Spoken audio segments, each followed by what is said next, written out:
Zaduhum. Om Benza Zaduhum, Benza Zaduhum.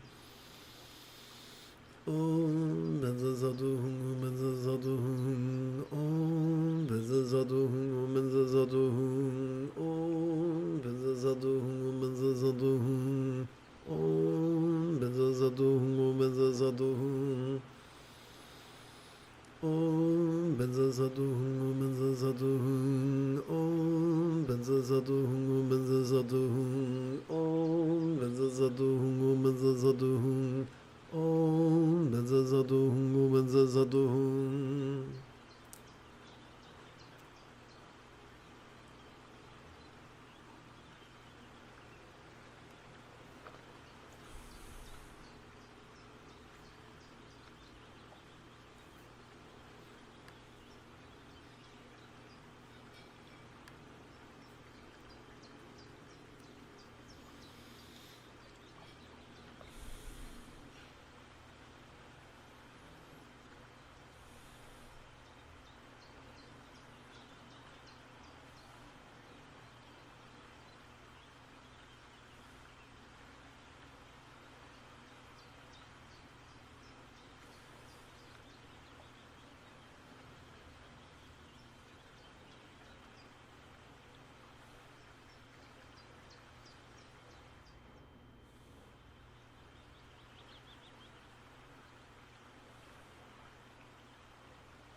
Let's bring Lama Kyena's figurative practice of calling the teacher as from afar into Energy Work's path of bliss and letting go.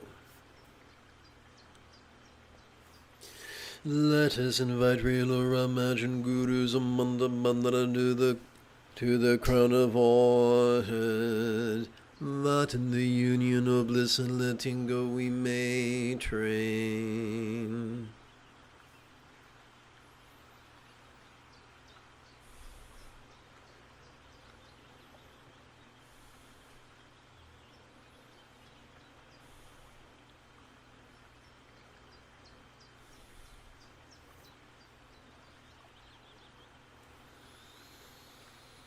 Om Benza Zaduhum, Benza Zaduhum. Om Benza Zaduhum, Benza Zaduhum. Om Benza Zaduhum, Benza Zaduhum. Om Benza Zaduhum, Benza Zaduhum.